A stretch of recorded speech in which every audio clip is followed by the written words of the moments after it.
आज प्रकाशित हुई ट्यूरिन के कफन पर आधारित एक नई किताब में यह जानकारी दी जा रही है।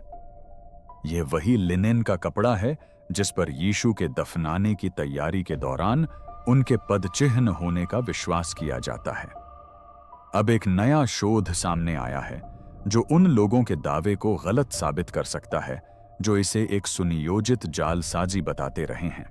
बैरी श्वार्ट्ज ने ट्यूरिन के कफन पर विश्व के अग्रणी वैज्ञानिक के रूप में 40 वर्ष बिताए हैं और उन्होंने अभी खुलासा किया है कि कपड़े से निकाले गए नए डीएनए से एक ऐसी कहानी सामने आ रही है जिसके लिए कोई भी तैयार नहीं था।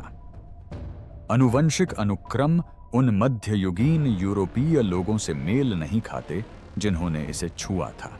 ये उन इतालवी पुनर्स्थापकों से मेल नहीं खाते जिन्होंने इसकी मरम्मत की थी, और ये पृथ्वी के किसी भी क्षेत्र की किसी भी आबादी से मेल नहीं खाते। इसके बजाय शोधकर्ताओं ने एक ही कफन पर 3 अलग-अलग महाद्वीपों से माइटोकॉन्ड्रियल मार्करों को इस तरह केंद्रित पाया है जो आनुवंशिकी में संदूषण के सभी ज्ञात मॉडलों को ध्वस्त कर देता है। जब श्वार्ट्ज ने प्रमुख आनुवंशिकीविद से स्पष्टीकरण मांगा तो जवाब ने उन्हें चौंका दिया। यह किसी भी ज्ञात जानकारी से मेल नहीं खाता। विश्लेषण टीम के 3 सदस्यों ने चुपचाप शोध पत्र से अपने नाम हटा दिए।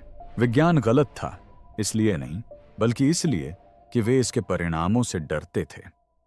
अब आप उस डर के पीछे की पूरी कहानी सुनने वाले हैं। मैं ट्यूरिन कफन अनुसंधान परियोजना का आधिकारिक दस्तावेजी फोटोग्राफर था। ट्यूरिन कफन अनुसंधान परियोजना पहली और एकमात्र वैज्ञानिक टीम थी जिसे ट्यूरिन कफन का गहन अध्ययन करने की अनुमति दी गई थी। अब मुझे आपको बताना होगा कि मैंने अभी-अभी 6 सप्ताह का व्याख्यान दौरा पूरा किया है। 3 राज्य, 12 शहर, 22 व्याख्यान, सभी 2 घंटे या उससे अधिक के, और सभी तात्कालिक भाषण थे। और इसकी शुरुआत एक यहूदी संशयवादी से होती है जो कभी भी इन सब बातों पर विश्वास नहीं करना चाहता था। डीएनए जिसे किसी को भी नहीं मिलना चाहिए था, जनता को यही बताया गया था। पडुआ विश्वविद्यालय के कृषि विज्ञान विभाग के शोधकर्ताओं ने कफन की सतह के रेशों से डीएनए निकाला और उसमें ऐतिहासिक परिस्थितियों के अनुरूप निशान पाए। यह बात तकनीकी रूप से तो सच है, लेकिन साथ ही यह एक सावधानीपूर्वक संशोधित अर्ध सत्य भी है। डॉक्टर जियानी बारकासिया की टीम को वास्तव में अलग-अलग माइटोकॉन्ड्रियल हैप्लोसमूह मिले जो उन आबादी से थे जिनका पहली शताब्दी के एक ही लिनेन के टुकड़े पर एक साथ दिखाई देने का कोई तार्किक कारण नहीं था। हैप्लोसमूह L2 उप-सहारा पश्चिम अफ्रीका में केंद्रित था। हैप्लोसमूह M भारतीय उपमहाद्वीप में गहराई से जुड़ा हुआ था। पूर्वी भूमध्य सागर के ड्रूज समुदायों से मेल खाने वाले अनुक्रम, 3 महाद्वीपों में फैली आबादी से जुड़े प्राचीन चिह्न, ये सभी चिह्न एक ही कफन पर केंद्रित हैं, जिसे माना जाता है कि पिछले 7 शताब्दियों से यूरोप में रखा गया है। अब अगर यह सदियों से कपड़े को छूने, भिक्षुओं, मरम्मत करने वालों और तीर्थयात्रियों द्वारा किए गए साधारण संदूषण का मामला होता, तो आप एक अनुमानित यूरोपीय छाप की उम्मीद करते। फ्रांसीसी, इतालवी, शायद कुछ व्यापक भूमध्य सागरीय प्रभाव, लेकिन ऐसा कुछ नहीं मिला। भौगोलिक फैलाव बहुत व्यापक था, वितरण बहुत विशिष्ट था, समूहीकरण बहुत सुनियोजित था। यह संचित संदूषण की तरह कम, बल्कि प्राचीन दुनिया के आनुवंशिक मानचित्र की तरह अधिक प्रतीत होता था। व्यापार मार्ग और प्रवासन पथ जो असाधारण परिस्थितियों के बिना सामान्यतः एक ही वस्तु पर नहीं मिलते। और यह भी देखिए, जब बारकासिया की टीम ने अपने माइटोकॉन्ड्रियल डेटा की तुलना ज्ञात संदूषण मॉडलों से की, तो उनमें से कोई भी मेल नहीं खाया। एक भी नहीं। आनुवंशिकी विदों द्वारा ऐतिहासिक कलाकृतियों पर डीएनए के संचय की व्याख्या करने के लिए उपयोग किए जाने वाले मानक ढांचे इस कपड़े पर लागू होने पर पूरी तरह से ध्वस्त हो गए। उन्होंने जितने भी मॉडल पर परीक्षण किए, चाहे वो तीर्थयात्रियों के संपर्क से संबंधित हों, पुनर्स्थापकों द्वारा किए गए कार्यों से हों या पर्यावरणीय स्थानांतरण से, उनमें से कोई भी उस विशिष्ट हैप्लोग्रुप वितरण को स्पष्ट नहीं कर पाया जो उन्हें दिखाई दे रहा था। लेकिन यहां वो बात है जो प्रेस विज्ञप्ति में कभी नहीं बताई गई। कई अनुक्रमों में गिरावट पाई गई, ऐसे पैटर्न जो सदियों से होने वाले सामान्य जैविक क्षय से मेल नहीं खाते थे। परियोजना में बारसाचिया के सहयोगी डॉक्टर गियुलियो फेरारा ने कथित तौर पर एक आंतरिक समीक्षा बैठक में उनका वर्णन करते हुए कहा कि वे इस तरह से विकृत हो गए हैं जिन्हें केवल समय के कारण नहीं माना जा सकता। केवल समय के कारण नहीं माना जा सकता। इस वाक्यांश ने विभाग में सनसनी पैदा कर दी, क्योंकि अगर समय के कारण यह क्षरण नहीं हुआ तो किसी और चीज के कारण हुआ होगा। कोई ऊर्जा घटना, कोई अज्ञात रासायनिक प्रतिक्रिया। यह एक ऐसी चीज थी जिसका मौजूदा वैज्ञानिक ढांचे में कोई वर्गीकरण नहीं था, और उस टीम में कोई भी यह पहचान नहीं कर सका कि यह क्या था। बैरी श्वार्ट्ज, जिन्होंने दुनिया के अग्रणी कफन शोधकर्ता के रूप में 4 दशक बिताए थे, को बारसासिया के प्रारंभिक निष्कर्ष ईमेल द्वारा प्राप्त हुए। उन्होंने रिपोर्ट को 2 बार पढ़ा, फिर उन्होंने फोन उठाया और एक सहकर्मी से एक सवाल पूछा, क्या आनुवंशिकी समुदाय में किसी ने भी किसी अन्य ऐतिहासिक कलाकृति पर इस तरह के निशान देखे हैं? जवाब था नहीं। अगर आपको पहले से ही लग रहा है कि यह कहानी किसी मुख्य धारा के चैनल की पहुंच से बाहर जा रही है, तो आप बिल्कुल सही हैं।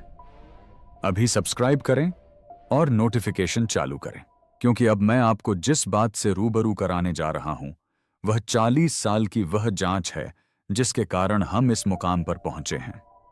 और यकीन मानिए, डीएनए तो समस्या की बस शुरुआत है। एक संशयवादी जो जाल में फंस गया। डीएनए परिणामों ने शोधकर्ताओं को इतना भयभीत क्यों किया, यह समझने के लिए आपको उस व्यक्ति को समझना होगा जिसने 4 दशकों तक यह साबित करने में बिताया कि कफन नकली नहीं हो सकता। और विडंबना यह है कि उसने शुरुआत में ठीक इसके विपरीत साबित करने की कोशिश की थी। बैरी श्वार्ट्ज एक प्रतिभाशाली तकनीकी फोटोग्राफर थे। नासा ने गोपनीय इमेजिंग कार्यों के लिए जिस तरह के विशेषज्ञ पर भरोसा किया था, वह उसी श्रेणी का था।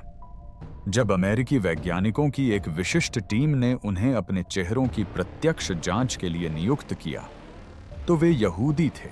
उन्हें लगा कि यह कोई मध्ययुगीन चित्रकला है। वे इटली जाएंगे, कुछ ब्रश स्ट्रोक देखेंगे, यूरोप में मुफ्त छुट्टियां मनाएंगे और 1 हफ्ते के अंदर घर लौट आएंगे। उन्होंने सम्मेलनों में भी इस बारे में मजाक किया था। वह मजाक अगले 40 वर्षों तक उसका पीछा करता रहा। लेकिन एक बात ऐसी है जिसके बारे में कोई बात नहीं करता। ट्यूरिन पहुंचते ही और पादरी के सामने खड़े होते ही कुछ बदल गया। कफन पर बनी छवि जब फोटोग्राफिक नेगेटिव में देखी जाती है तो कुछ ऐसी चीज में बदल जाती है जो आपको स्तब्ध कर देती है। शरीर पर कोड़ों के निशान फोरेंसिक बारीकी से दिखाई देते हैं। चेहरे की विशेषताएं आश्चर्यजनक रूप से सटीक शारीरिक रचना के साथ चित्रित हैं। मध्य युग के हर कलाकार की तरह। कलाई में घाव, हथेलियों में नहीं, कलाई में। यह एक ऐसा विवरण है जिसे कोई जालसाज जान ही नहीं सकता था, क्योंकि मध्य युग में शरीर रचना विज्ञान का ज्ञान ही नहीं था। श्वार्ट्ज ने बाद में कहा कि कफन पर बनी छवि में कुछ अनोखा था, कुछ ऐसा जो हम में से किसी के भी परिचित अन्य चित्रों से अलग था। यही बात उन्हें झकझोर कर रख गई। यह छवि कपड़े के सबसे बाहरी रेशों तक ही पहुंच पाती है। हम एक ऐसी परत की बात कर रहे हैं जो इंसान के बाल से भी पतली है। कोई भी पेंट इतनी पतली परत को भेद नहीं सकता। कोई भी रंग इतनी सतही परत नहीं बनाता। इस छवि को बनाने वाले किसी भी तत्व ने केवल प्रत्येक धागे की बाहरी सतह को ही प्रभावित किया, जिससे उसका आंतरिक भाग पूरी तरह अछूता रहा। इतिहास के किसी भी काल की किसी भी कलात्मक विधि में इस प्रकार की सटीकता नहीं पाई जाती। श्वार्ट्ज ने अपने करियर में हजारों कलाकृतियों की तस्वीरें खींची थीं। उन्होंने इससे पहले कभी भी इस तरह की कोई चीज नहीं देखी थी। टीम ने लगातार 5 दिन और रातें काम किया, मुश्किल से सोए और प्राचीन कपड़े पर एक के बाद एक कई प्रयोग किए। श्वार्ट्ज ने हर सूक्ष्म रेशे की तस्वीर खींची, हर निशान की, हर असंभव विवरण की। अवरक्त स्पेक्ट्रोस्कोपी, पराबैंगनी प्रतिदीप्ति फोटोग्राफी, एक्स-रे रेडियोग्राफी, सूक्ष्म रासायनिक विश्लेषण। उन्होंने इस कपड़े पर अपनी पूरी ताकत झोंक दी और धीरे धीरे उसके चेहरे का रंग उड़ गया। कोई ब्रश स्ट्रोक नहीं, कोई पिगमेंट नहीं, कोई डाई नहीं, कोई झुलसने के निशान नहीं, कोई फोटोग्राफिक रसायन नहीं। मानव इतिहास के किसी भी काल की किसी भी जात कलात्मक तकनीक से यह स्पष्ट नहीं हो सकता कि यह छवि वहां कैसे आई। इस पर पेंट नहीं किया गया था, इसे जलाया नहीं गया था, इसकी तस्वीर नहीं ली गई थी। वैज्ञानिक मानकों के अनुसार इस कपड़े पर बनी छवि का अस्तित्व नहीं होना चाहिए था। लेकिन बात यहीं खत्म नहीं हुई, क्योंकि इसके बाद जो हुआ उससे श्वार्ट्ज को एहसास हुआ कि वह किसी जांच में नहीं फंसा है। वह एक ऐसे जाल में फंस गया था जिससे वह कभी नहीं निकल पाएगा। शायद भगवान ने अपने चुने हुए लोगों में से किसी एक को इस टीम में शामिल करना चाहा था। श्वार्ट्ज ने वहां से जाने की कोशिश की 2 बार। उसने खुद से कहा कि यह उसकी समस्या नहीं है।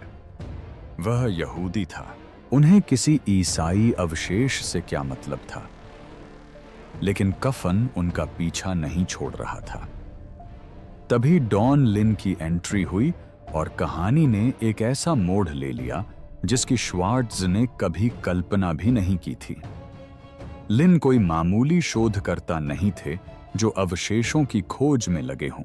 इस व्यक्ति ने नासा के वॉयेजर मिशन पर काम किया था, वही अंतरिक्ष यान जिसने बृहस्पति और शनि की पहली नजदीकी तस्वीरें भेजी थीं। उन्होंने गैलीलियो मिशन पर भी काम किया था। वे जेपीएल के शीर्ष इमेजिंग विशेषज्ञों में से एक थे। जेट प्रोपल्शन लेबोरेटरी, वही संस्थान जो मंगल ग्रह पर रोवर बनाता और संचालित करता है।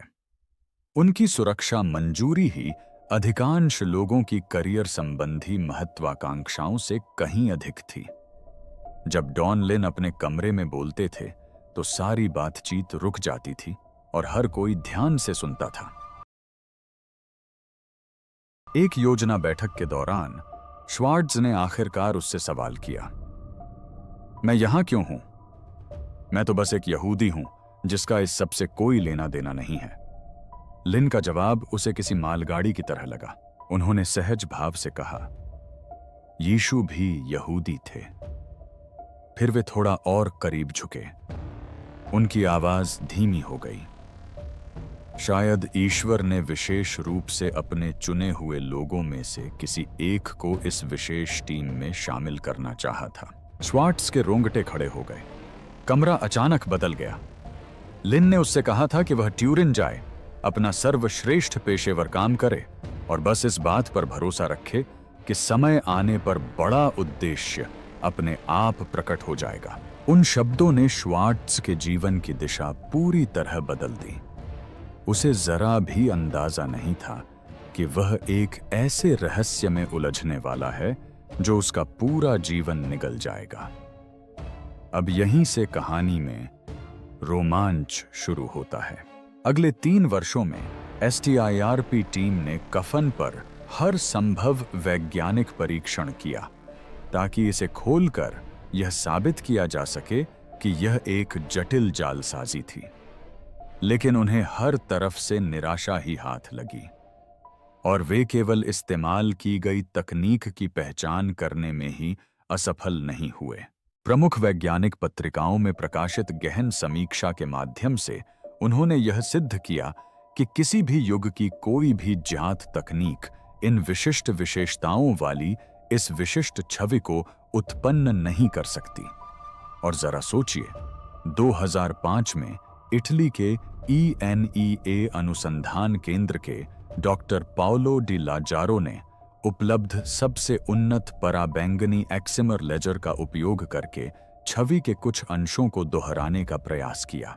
कई वर्षों के प्रयासों के बाद उनकी टीम व्यक्तिगत लिनेन रेशों पर सतही रंग को पुनः उत्पन्न करने में सफल रही, लेकिन केवल डाक टिकट के आकार के लगभग एक छोटे से हिस्से पर।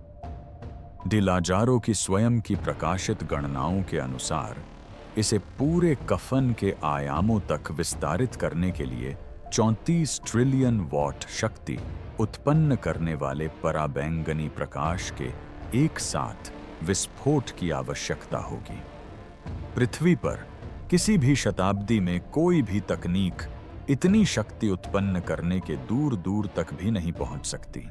श्वार्ट्ज ने पुष्टि की कि 3 साल पूरे होने पर हमने अपना शोध सहकर्मी समीक्षित वैज्ञानिक पत्रिकाओं में प्रकाशित किया और व्यापक वैज्ञानिक जगत की प्रतिक्रिया मौन रही। कोई बड़ा खंडन नहीं हुआ, शोध को गलत साबित करने का कोई गंभीर प्रयास नहीं किया गया, बस सन्नाटा। ऐसा सन्नाटा जो बताता है कि कोई प्रभावशाली व्यक्ति इस बातचीत को आगे नहीं बढ़ाना चाहता, लेकिन वह सन्नाटा सबसे बुरे तरीके से टूटने वाला था, क्योंकि खून के सबूत श्वार्ट्ज के अब तक के सारे विश्वासों को बदलने वाले थे। उस फोन कॉल ने एक संशयवादी का भ्रम तोड़ दिया। यह सब अपनी आंखों से देखने के बाद भी श्वार्ट्ज को यकीन नहीं हुआ।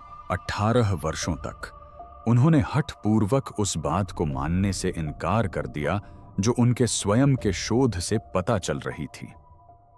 कारण देखने में तो सरल था, लेकिन असल में कफन पर खून के धब्बे अभी भी लाल थे। बुनियादी फोरेंसिक जानकारी रखने वाला कोई भी व्यक्ति जानता है कि पुराना खून कुछ ही घंटों में गहरा भूरा हो जाता है। इसी एक बात ने 2 दशकों तक उनके संदेह को पुख्ता कर दिया। फिर 1995 में एक फोन कॉल ने सब कुछ चकनाचूर कर दिया। दूसरी ओर हार्वर्ड से शिक्षित जैव रसायनज्ञ डॉक्टर एलन एडलर थे, विश्व प्रसिद्ध रक्त रसायन विशेषज्ञ, त्रुटिहीन साख वाले साथी यहूदी शोधकर्ता। यह कोई संकीर्ण विचारधारा वाला सिद्धांतकार नहीं था जिसका कोई निजी एजेंडा हो। एडलर ने हेमेटोलॉजी की प्रतिष्ठित पत्रिकाओं में व्यापक रूप से लेख प्रकाशित किए थे। जब वे रक्त साक्ष्य के बारे में आधिकारिक रूप से बोलते थे तो सरकारें और प्रमुख फोरेंसिक संस्थान ध्यानपूर्वक उनकी बात सुनते थे। बैरी, एडलर ने असामान्य रूप से तनाव भरी आवाज में कहा, रक्त के नमूनों में बिलीरुबिन का स्तर असामान्य रूप से अधिक है, बहुत अधिक। इसका क्या मतलब है, एलन? असल बात यह है, एडलर ने समझाया कि जब किसी मानव शरीर को लंबे समय तक अत्यधिक आघात, गंभीर पिटाई, बेरहमी से कोड़े मारना, कांटों से छेदना या सूली पर चढ़ाना जैसी यातनाएं झेलनी पड़ती हैं, तो जैविक तंत्र तीव्र आघात प्रतिक्रिया के रूप में बिलीरुबिन से भर जाता है।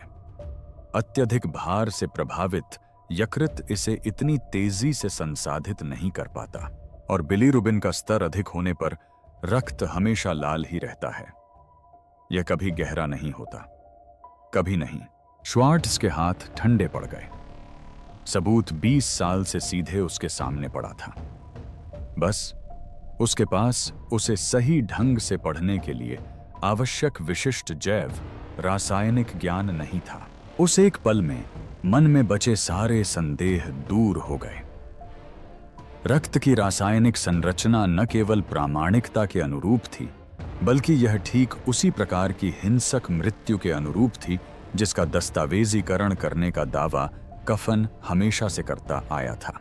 लेकिन उस फोन कॉल के काफी समय बाद भी श्वार्ट्ज को रातों की नींद उड़ाने वाली बात यह थी, बिलीरुबिन का खुलासा 1995 में हुआ था, डीएनए के निष्कर्ष बाद में आए और उन्होंने रक्त रसायन को तुलनात्मक रूप से सरल बना दिया। आनुवंशिक अनुक्रमों ने मॉडल को तोड़ दिया। जब पडुआ में बारसैक की टीम ने कफन के रेशों से व्यवहार्य डीएनए निकाला तो उन्हें मानक संदूषण संकेतों की उम्मीद थी। सदियों से यूरोपीय कारीगरों, भिक्षुओं और पुनर्स्थापकों का इसमें योगदान रहा है। यह पृष्ठभूमि शोर के आनुवंशिक समकक्ष है। किसी भी ऐतिहासिक कलाकृति के विश्लेषण के लिए यह एक मानक प्रक्रिया है। इसके बजाय उन्हें एक ऐसी आनुवंशिक पहेली मिली जिसका कोई हल नहीं था। माइटोकॉन्ड्रियल विश्लेषण से हजारों मील और हजारों वर्षों के अंतराल पर अलग हुई आबादी के हैप्लो समूहों का पता चला। मार्कर आप भारत के समुदायों के साथ साथ उत्तरी अफ्रीकी वंशों से जुड़े अनुक्रमों को भी इसमें पाएंगे। इसमें पूर्वी भूमध्य सागरीय काल की ऐसी विशेषताएं भी शामिल हैं जो मध्य युग से सदियों पहले की हैं। सब कुछ एक ही कपड़े पर। बारसैक की टीम ने शुरू में अनुमान लगाया कि प्रयोगशाला में उनके नमूनों में संदूषण हो गया था। उन्होंने विश्लेषण दोबारा किया, परिणाम वही रहे। उन्होंने कपड़े के अलग अलग हिस्सों से नए नमूने लेकर तीसरी बार इसे आजमाया। पैटर्न सही रहा। अब इस बारे में सोचिए, यदि सैकड़ों यूरोपीय तीर्थयात्रियों और पुनर्स्थापकों ने 700 वर्षों में इस कपड़े को छुआ हो तो आप उम्मीद करेंगे कि इस पर मौजूद आनुवंशिक छाप बाकी सभी चीजों पर हावी होगी। लेकिन ऐसा नहीं है। यूरोपीय छाप अभी भी मौजूद है, लेकिन यह मुख्य कहानी नहीं है।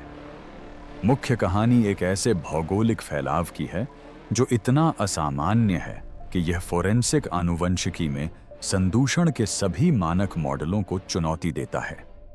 आपको एक ऐसे परिदृश्य की कल्पना करनी होगी जहां भारत, उप सहारा अफ्रीका और पूर्वी भूमध्य सागरीय क्षेत्र के अलग थलग समुदायों के लोगों ने स्वतंत्र रूप से एक ही कपड़े के टुकड़े के साथ शारीरिक संपर्क किया हो और केंद्रित गैर यादृच्छिक पैटर्न में आनुवंशिक निशान छोड़े हों।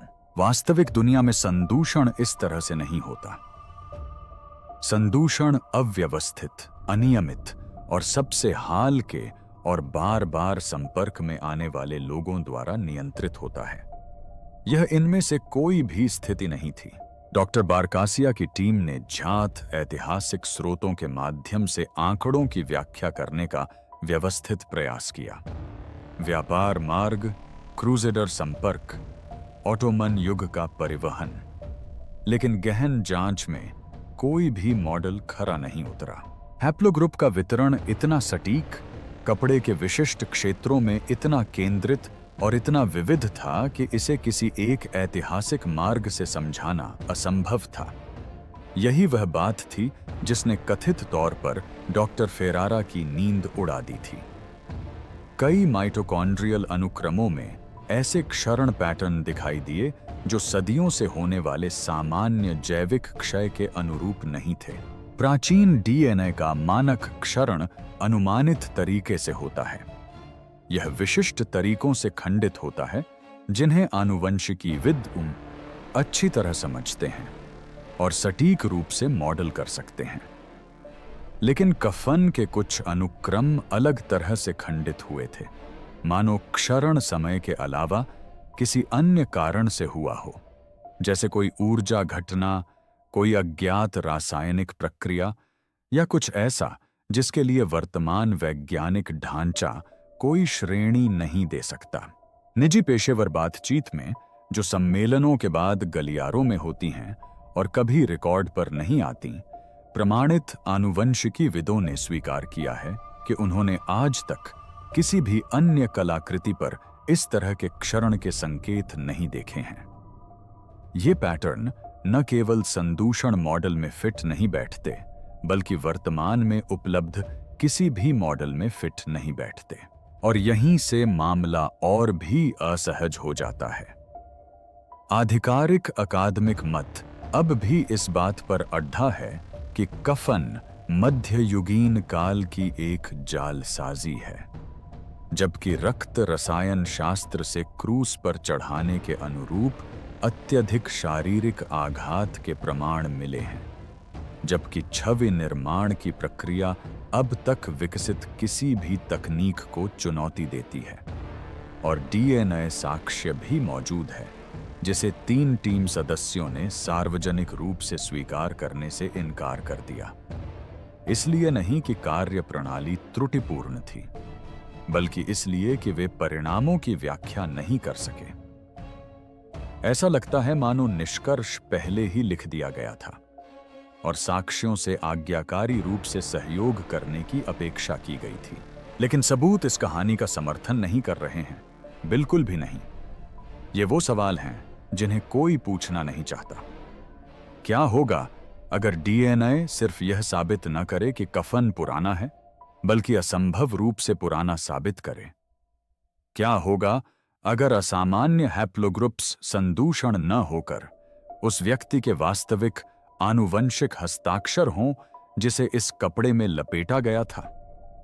क्या होगा अगर क्षरण के पैटर्न किसी घटना, ऊर्जा के विस्फोट, परिवर्तन के क्षण की ओर इशारा करते हों, जिसे मुख्य धारा के विज्ञान के पास समझने के लिए कोई ढांचा ही न हो? ये किसी गुमनाम षड्यंत्र मंच की मामूली थ्योरी नहीं है। ये सवाल उन शोधकर्ताओं द्वारा उठाए जा रहे हैं जिनका संस्थागत संबंध है और जिनके शोध पत्र सहकर्मी समीक्षा के माध्यम से प्रकाशित हो चुके हैं। ये वे चर्चाएं हैं जो किसी तरह कभी आधिकारिक पत्रिकाओं में प्रकाशित नहीं होती। ये उस तरह के सवाल हैं जो सम्मेलन के भोजों में दबी आवाज में पूछे जाते हैं, लेकिन मंचों पर कभी नहीं पूछे जाते, क्योंकि उनसे सार्वजनिक रूप से पूछना अपने करियर को दांव पर लगाने जैसा है। और आधुनिक शिक्षा जगत में यह रहस्य ही एकमात्र ऐसा विषय है जहां जिज्ञासा को पेशेवर दायित्व के रूप में देखा जाता है। यही वह बात है जो श्वार्ट्ज को सबसे ज्यादा परेशान करती है। डीएनए से जुड़े निष्कर्षों पर वैज्ञानिक समुदाय की प्रतिक्रिया संशयपूर्ण नहीं थी।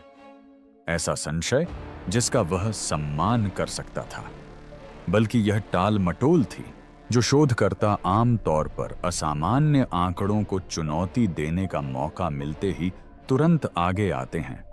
वे इस पर विचार करने से साफ इनकार कर देते हैं। कोई प्रति अध्ययन नहीं, कोई पुनरावृत्ति प्रयास नहीं, कोई प्रकाशित आलोचना नहीं, बस जानबूझकर सुनियोजित संस्थागत चुप्पी। और विज्ञान में इस तरह की चुप्पी किसी भी खंडन से कहीं अधिक प्रभावशाली होती है। अब इस पर गौर कीजिए। जिस किसी ने भी उस कफन को कब्र से निकाला, उसने खुद को उतने ही खतरे में डाला जितना कि सूली पर चढ़ाए गए व्यक्ति ने। रोमन सैनिक इससे कहीं कम गंभीर अपराधों के लिए लोगों को मौत की सजा देते थे। खुद से ईमानदारी से पूछिए, क्या आप अपने पड़ोस में रहने वाले व्यक्ति के कपड़े के एक टुकड़े को बचाने के लिए सूली पर चढ़ने का जोखिम उठाएंगे? या आप यह बड़ा जोखिम केवल उसी व्यक्ति के लिए उठाएंगे जिसके बारे में आपको सचमुच विश्वास हो कि उसने मृत्यु पर विजय प्राप्त कर ली है? इस कपड़े का अस्तित्व ही एक ऐसी कहानी बयां करता है जिसे इतिहास स्वीकार करने से कतराता रहा है। वह व्यक्ति जो इससे नजरें नहीं हटा सका। श्वार्ट्ज ने बताया कि मुख्यधारा के मीडिया द्वारा कफन की कहानी को जिस तरह से तोड़ मरोड़ कर पेश किया गया था, वह अक्सर भ्रामक या पूरी तरह से झूठी होती थी। इसके बाद उन्होंने एक ऐसा निर्णय लिया जिसने उनकी पूरी विरासत को परिभाषित किया, क्योंकि उन्हें एक ऐसी बात का एहसास हुआ जिसने उनके उद्देश्य को बदल दिया। जनता सबूतों को नकार नहीं रही थी, उन्हें बस कभी उन तक पहुंच नहीं मिली थी। 1996 में उन्होंने Sherrod.com को बिल्कुल नए सिरे से लॉन्च किया। यह कफन से संबंधित सबसे बड़ा और सबसे व्यापक वैज्ञानिक डेटाबेस बन गया। इसे दुनिया के हर देश से सालाना लाखों आगंतुक मिलते हैं। खास बात यह है कि यह साइट गूगल के लोकप्रिय होने से बहुत पहले अस्तित्व में आई और खूब फली फूली। श्वार्ट्ज ने इसे इसलिए बनाया क्योंकि कोई और इसे बनाने को तैयार नहीं था। उन्होंने प्रायोजन के सभी प्रस्तावों को ठुकरा दिया। विज्ञापन से कोई आय नहीं होती थी, कोई कॉरपोरेट प्रभाव नहीं, डेटा को प्रभावित करने वाली कोई संस्थागत संबद्धता नहीं, केवल अप्रतिबंधित वैज्ञानिक प्रमाण। जो भी इसका गंभीरता से अध्ययन करना चाहे उसके लिए यह निःशुल्क उपलब्ध है। 2009 में इसे संरक्षित करना आवश्यक है। लोग हमेशा एक ही सवाल पूछते हैं, एक यहूदी व्यक्ति अपना पूरा जीवन इसके लिए क्यों समर्पित करेगा? उनका जवाब कभी नहीं बदला। मेरा काम लोगों को यह बताना नहीं है कि उन्हें क्या मानना चाहिए। मेरा काम यह सुनिश्चित करना है कि वैज्ञानिक प्रमाण अक्षुण्ण रहें। लेकिन यह वह हिस्सा है जिसे वह शायद ही कभी सार्वजनिक रूप से साझा करते थे। इस जांच ने उनके व्यक्तित्व में गहरा बदलाव ला दिया। दशकों तक दुनिया भर में अपने निष्कर्ष प्रस्तुत करने के बाद लोग धीरे धीरे कफन के बारे में पूछना बंद कर दिए। इसके बजाय वे उनके बारे में पूछने लगे, अब आप व्यक्तिगत रूप से क्या मानते हैं बैरी? 50 वर्ष की आयु में अपने पूरे वयस्क जीवन में पहली बार उन्हें मजबूर होना पड़ा। उस आध्यात्मिक प्रश्न का सामना करना पड़ा जिससे वे बचपन से ही सक्रिय रूप से भागते रहे थे। एक सख्त रूढ़िवादी यहूदी परिवार में पले बढ़े जहां हर पवित्र परंपरा का अक्षरशः पालन किया जाता था। फिर दशकों तक जानबूझकर इन सब बातों को निरर्थक अंधविश्वास मानकर खारिज करते रहे। लेकिन इस पड़ताल के दौरान अपने हृदय का ईमानदारी से विश्लेषण करने पर उन्हें कुछ ऐसा अप्रत्याशित अनुभव हुआ जिसकी उन्होंने कभी कल्पना भी नहीं की थी। उनके शांत शब्दों में, जो उन्होंने कोमल और गहन चिंतन से कहे, मैं सचमुच यह जानकर स्तब्ध रह गया कि ईश्वर वास्तव में हर समय वहीं मौजूद थे। वह बस धैर्यपूर्वक मेरे मुड़ने और उसे पहचानने का इंतजार कर रहा था। श्वार्ट्ज ने कभी धर्म परिवर्तन नहीं किया। उसने कभी अपनी यहूदी पहचान नहीं छोड़ी। लेकिन अब वह यह दिखावा नहीं कर सकता था कि सबूत उसे ऐसी जगह नहीं ले गए थे जहां वह कभी जाना नहीं चाहता था। एक ऐसी जगह जिसे केवल विज्ञान पूरी तरह से नहीं समझ सकता था। यह एक ऐसा सवाल है जिससे आप बच नहीं सकते। बैरी श्वार्ट्ज ने कभी भी जानबूझकर आस्था के बारे में कुछ भी साबित करने का प्रयास नहीं किया। वे बस एक फोटोग्राफर थे जो वैज्ञानिक प्रमाणों का अनुसरण करते थे, चाहे वे उन्हें कहीं भी ले जाएं। और इसका परिणाम एक ऐसे मुकाम पर पहुंचा जिसे आधुनिक विज्ञान आज तक समझा नहीं पाया है। एक ऐसा मुकाम जो शक्तिशाली संस्थाओं को भी बेहद असहज कर देता है। एक ऐसा मुकाम जो ऐसे मूलभूत प्रश्न उठाता है जिन्हें अधिकांश शोधकर्ता खुलकर पूछने से डरते हैं। रक्त रसायन परीक्षण से यातना के ऐसे प्रमाण मिलते हैं जो सूली पर चढ़ाने के समान हैं। बिलीरुबिन का स्तर इतना अधिक था कि यह मृत्यु से पहले लंबे समय तक चले अत्यधिक आघात के कारण ही संभव हो सकता था। यह तस्वीर मानव इतिहास की हर तकनीक को चुनौती देती है। सतही रंग में इतना सटीक बदलाव कि दुनिया का सबसे उन्नत लेजर भी इसे केवल एक स्टैंप के आकार के पैच पर ही पुनः उत्पन्न कर सकता है। और डीएनए, 3 महाद्वीपों से मिले वे असामान्य आनुवंशिक चिह्न जो किसी की भी अपेक्षा से परे एक कहानी बयां करते हैं। यही वह बात है जो शोधकर्ताओं को तब तक अपनी स्क्रीन पर टकटकी लगाए रखती है जब तक कि बाकी सब लोग घर नहीं चले जाते। 40 वर्षों की जांच, सैकड़ों सहकर्मी समीक्षित परीक्षण, कई वैज्ञानिक विषयों का एक ही असहज निष्कर्ष पर पहुंचना। इस कपड़े को किसी भी झांत प्राकृतिक या कृत्रिम प्रक्रिया से समझाया नहीं जा सकता, और इसे समझाने के लिए सबसे योग्य लोग ही इसे समझाने की कोशिश करने से सबसे अधिक कतराते हैं। इसलिए यहां वह मूलभूत प्रश्न है जो आपको ईमानदारी से स्वयं से पूछना चाहिए।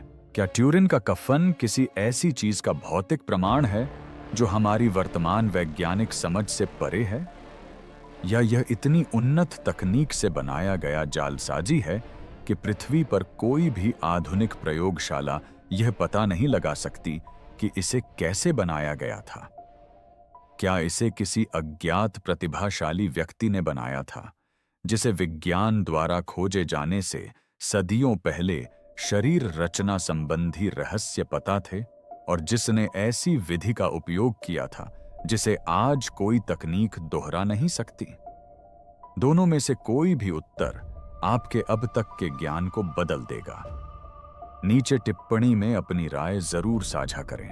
मैंने हर एक पोस्ट पढ़ी, और अगर आप वो छुपी हुई ऐतिहासिक जानकारी चाहते हैं जिसे मुख्य धारा के चैनल छूते तक नहीं, तो अभी सब्सक्राइब करें और नोटिफिकेशन ऑन करें, क्योंकि ये तो बस शुरुआत है।